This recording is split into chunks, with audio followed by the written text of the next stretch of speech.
যুদ্ধবাজ মার্কিন president Donald ট্রাম্পের দেওয়া 48 ঘন্টা আলটিমেটাম যখন শেষ হয়ে আসলো, সেই মুহূর্ত থেকেই আমেরিকা যুক্তরাষ্ট্র এবং ইসরায়েল মিলিতভাবে ইরানের ওপরে মারাত্মক হামলা চালাতে শুরু করেছে আজ বিকেল থেকেই।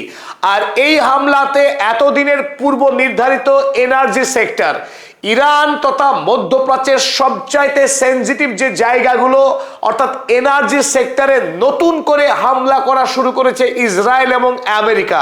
আর তার প্রত্যুত্তরে ইরানের আইআরজিসি মধ্যপ্রাচ্য সহ ইসরায়েলের একাধিক গুরুত্বপূর্ণ পেট্রোকেমিক্যাল স্টেশন, সেনা ছাউনি এবং অস্ত্র তৈরির কারখানাতে আক্রমণ করে এই মুহূর্তে গোটা মধ্যপ্রাচ্যে 28শে ফেব্রুয়ারি ঠিক যেভাবে যুদ্ধ শুরু হয়েছিল, যে বিভৎস ভয়াবহতা দিয়ে আক্রমণ করা হয়েছিল ইরানকে, আর ইরান তার প্রত্যুত্তরে যে পাল্টা মার দিয়েছিল ইসরায়েল এবং ইসরায়েলের বন্ধু আরব রাষ্ট্রগুলোকে, ঠিক একই প্রতিচ্ছবি তৈরি হলো যুদ্ধের 38তম দিনে। এই মুহূর্তে ডোনাল্ড ট্রাম্পের আলটিমেটাম শেষ হয়। আমেরিকা যুক্তরাষ্ট্রের অভ্যন্তরে যখন ডোনাল্ড ট্রাম্পকে নিয়ে হাসাহাসি হচ্ছে, ইরান যুদ্ধে পরাজিত হওয়ার তকমা যখন তার গায়ে সেটে লেগে যাচ্ছে, সেই মুহূর্তে ডোনাল্ড ট্রাম্প ইরানের উপরে মরণ কামড় দেওয়ার চেষ্টা করছে। আর এই চেষ্টাতে ইরানের সিভিলিয়ান ইনফ্রাস্ট্রাকচার, এনার্জি সেক্টর এবং ইলেকট্রিক সেক্টর, সমস্ত সেক্টরকে টার্গেট করে ধেয়ে আসছে মার্কিন এবং ইসরায়েলি আগ্রাসন ইরানের উপরে। আর সেই আগ্রাসনকে প্রতিরোধ করতে আইআরজিসিও মরিয়া হয়ে ইতিমধ্যে আজ বিকেল থেকে আইআরজিসি বেপরোয়া আক্রমণ শুরু করেছে এই জায়নবাদী ইসরায়েল এবং সাম্রাজ্যবাদী আমেরিকার বিরুদ্ধে। আজ বিকেলে ইসরায়েল এবং আমেরিকা মিলিতভাবে ইরানের গুরুত্বপূর্ণ পেট্রোকেমিক্যাল স্টেশন পার্স পেট্রোকেমিক্যাল এবং আসালুয়ে পেট্রোকেমিক্যাল, ছবিতে আপনারা যে দৃশ্য দেখছেন, এই আসালুয়ে পেট্রোকেমিক্যালে ভয়াবহ বোমাবর্ষণ করে ইসরায়েল। অপরদিকে পার্স পেট্রোকেমিক্যাল, ইরানের সর্ববৃহৎ পেট্রোকেমিক্যাল সেন্টার, সেখানেও বোমাবাজি করে, কিন্তু সেখানে অপেক্ষাকৃত কম ক্ষতি হয়েছে পার্সে। আসালুয়েতে এই মুহূর্তে সমস্ত প্রোডাকশন বন্ধ রাখতে হয়েছে, ক্ষতির পরিমাণ ব্যাপক। শুধু আসালুয়ে পেট্রোকেমিক্যালে না, আসালুয়ে পেট্রোকেমিক্যালে ওয়াটার, অক্সিজেন এবং ইলেকট্রিসিটি যে সমস্ত কোম্পানি সাপ্লাই করত, যেমন মোবিন এবং দামাবান্দ, এই দুই কোম্পানিকেও আক্রমণ করেছে ইসরায়েলি এই সেনারা। পার্স এবং আসালুয়ে পেট্রোকেমিক্যালে আক্রমণ করা হয়েছে, এই খবর দানবীয় কায়দায় যখন ইসরায়েলের প্রতিরক্ষা মন্ত্রী ইসরায়েল কাটস যখন ঘোষণা করলেন, তার অব্যবহিত পরেই ইরান কুয়েতে লুকিয়ে থাকা মার্কিন সেনা, কুয়েতের বুবিয়ান দ্বীপে আত্মগোপন করে থাকা মার্কিন সেনা ছাউনির উপরে মিসাইল হামলা চালানো হয়। এই হামলাতে বেশ কয়েকজন মার্কিন সেনা হতাহত হয়েছেন বলে খবর। ইরানের মিলিটারি স্পোকসপারসন ইব্রাহিম জোলফাগারি জানিয়েছেন, the operation on Bubiyan Island resulted in the killing and wounding of a large number of American personnel at multiple gathering points. তিনি স্পষ্টত জানিয়েছেন, ইরানের এই আক্রমণে বেশ কয়েকজন মার্কিন সেনা নিহত এবং বেশ কয়েকজন আহত হয়েছেন। আহত মার্কিন সৈনিকেরা কুয়েতের 3টি গুরুত্বপূর্ণ হাসপাতালে এই মুহূর্তে ভর্তি রয়েছেন। এই ঘটনার সূত্রপাত 2 দিন আগে কুয়েতের ক্যাম্প আরিফজান, এই ক্যাম্প আরিফজানে বেশ কিছু মার্কিন সেনা আত্মগোপন করেছিল বলে খবর যায় ইরানের কাছে। আর তখন ইরান হামলা চালায় এই ক্যাম্প আরিফজানে। আক্রান্ত হওয়ার পর মার্কিন সেনাদেরকে নিরাপদ আশ্রয় হিসেবে এই বুবিয়ান আইল্যান্ডে পাঠিয়েছিল মার্কিনী ইন্টেলিজেন্স। কিন্তু বুবিয়ান দ্বীপে যে মার্কিন সেনারা লুকিয়ে রয়েছে, এই ইন্টেলিজেন্সও শেষ পর্যন্ত ইরানের কাছে পৌঁছয়। আর আজ ইরানে হামলার প্রত্যুত্তরে আইআরজিসি হামলা চালায় বুবিয়ান আইল্যান্ডে, তাতেই এই মার্কিন সেনাদের বিপর্যয় ঘটে। আহত সৈনিকরা এই মুহূর্তে কুয়েতের আলী আল সালেম হসপিটাল, মোহাম্মদ আল আহমেদ হসপিটাল এবং সালে আল সাবা হসপিটাল, এই 3 হাসপাতালে ভর্তি রয়েছে। তারা জখম অবস্থায় চিকিৎসা দিচ্ছেন কুয়েতের এই হাসপাতালগুলোতে। এই বিষয়ে পুঙ্খানুপুঙ্খ তথ্য রয়েছে ইরানের হাতে। তবে এই খবর কুয়েতের স্বাস্থ্যমন্ত্রী জানিয়েছেন যে মার্কিন সেনারা আহত হওয়ার পর কুয়েতের এই 3টি গুরুত্বপূর্ণ হাসপাতালে এই মুহূর্তে ভর্তি রয়েছেন। আর বুবিয়ান দ্বীপে শুধু মার্কিন সেনা নয়, এখানে থাকা গুরুত্বপূর্ণ আমেরিকান অ্যাসেট, এই স্যাটেলাইট কমিউনিকেশন সিস্টেমকেও ধ্বংস করেছে ইরান। আরো আক্রমণ চালিয়েছে আমেরিকার এই বুবিয়ান দ্বীপেই অত্যন্ত গুরুত্বপূর্ণ সামরিক গোলা বারুদ অস্ত্র শস্ত্রের ব্যাপক ভান্ডার রয়েছে এই দ্বীপে, সেই অস্ত্রের ভান্ডারেও আক্রমণ চালিয়েছে ইরান। ফলে বুবিয়ান দ্বীপে আজ আমেরিকার বড় সড়ো ক্ষতি হয়েছে ইরানের এই আক্রমণের ফলে। অন্যদিকে অপর বড় খবর আপনারা আগেই শুনেছিলেন, যখন জেরাল্ড আর ফোর্ড এবং ইউএসএস আব্রাহাম লিঙ্কন ইরানি আইআরজিসি নেভাল ফোর্সের আক্রমণে বিধ্বস্ত হয়ে যখন পিছনে পালাতে বাধ্য হয়, সেই সময় ডোনাল্ড ট্রাম্প নতুন গল্প দিয়েছিল ইরানে স্থল অভিযান করবার।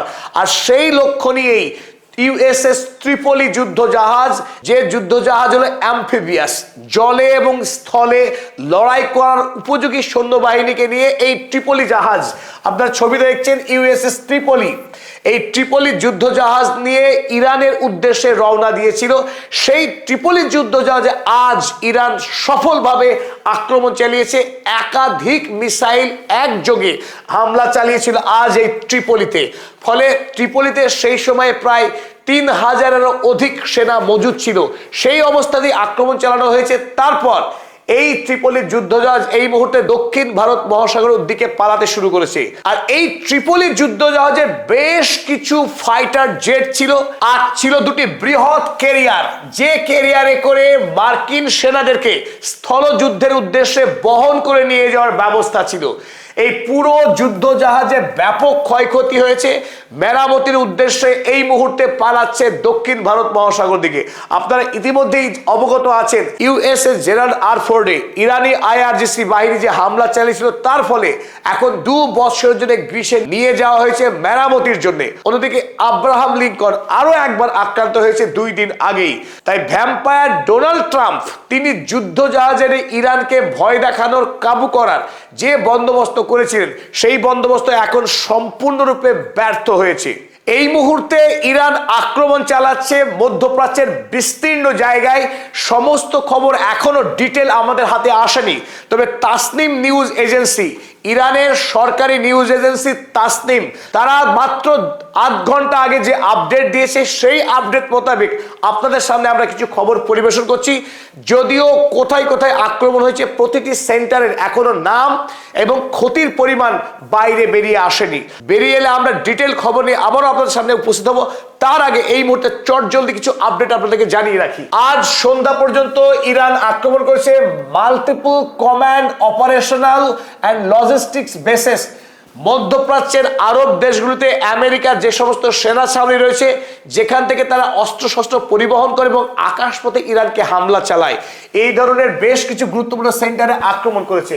আক্রমণ চালানো হয়েছে military industrial infrastructure of the US and the Zionist regime.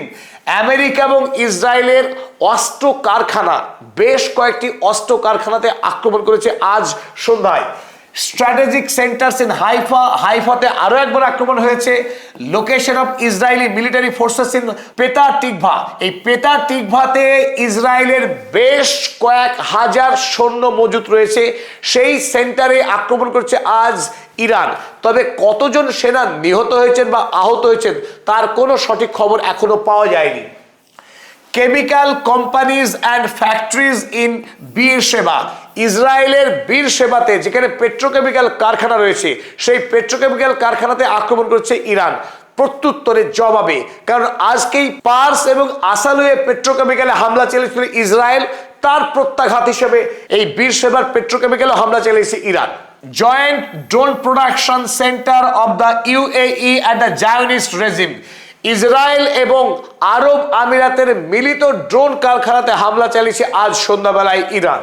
এবং আক্রমণ হয়েছে আলী আল সালেম এয়ারবেস, কুয়েতের আলী আল সালেম এয়ারবেসেও হামলা চালানো হয়েছে, যেখানে বেশ কয়েকটি মার্কিন ফাইটার জেট ধ্বংস হয়েছে বলে দাবি করেছে ইরান। তবে 28শে ফেব্রুয়ারি প্রথম যেদিন যুদ্ধ শুরু হয়েছিল, তারপর আজকে যুদ্ধের 38তম দিন, দ্বিতীয় বৃহত্তম যুদ্ধের দিন হিসেবে সূচিত হয়ে থাকবে। কারণ আজ ভয়াবহ মোড় নিয়েছে যুদ্ধ। এই মুহূর্তে ডোনাল্ড ট্রাম্পের দেওয়া 48 ঘন্টার আলটিমেটাম শেষ হচ্ছে আজ রাত 8:30টায়।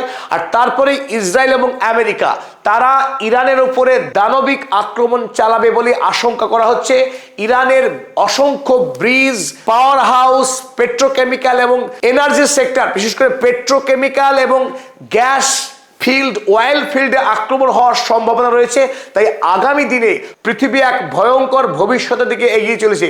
পৃথিবীতে জ্বালানির দাম যে বাড়বে কথা নিশ্চিত করে বলা যায়। আগামী দিনে সার এবং পেট্রোকেমিক্যাল প্রোডাক্টের দারুণ সংকট দেখা দেবে। তাই ইরান যুদ্ধ আরো মারাত্মক, আরো ভয়ঙ্কর দিকে মোড় নিল আজ সন্ধ্যায়। আমরা বিশ্ববাসীর যুদ্ধের এই ভয়াবহতা দেখে উদ্বিগ্ন এবং আশঙ্কায় প্রহর গুনছি। আগামীকাল থেকে যুদ্ধ আরো প্রাণহানির আশঙ্কা রয়েছে, ব্যাপক ক্ষয়ক্ষতির। ভারত বাংলাদেশ থেকে যে অসংখ্য মানুষ মধ্যপ্রাচ্যে কর্মসূত্রে এই মুহূর্তে অবস্থান করছেন, তাদের জীবন নিয়েও তৈরি হচ্ছে উৎকণ্ঠা। তাই সব মিলিয়ে মধ্যপ্রাচ্যের অবস্থা অগ্নিগর্ভ। আমরা উৎকণ্ঠায় রয়েছি এবং প্রতিটি ঘটনার আপডেট নিয়ে আপনাদের সামনে আবারও হাজির হব। তার প্রতিশ্রুতি দিয়ে শেষ করলাম এই নিবেদন।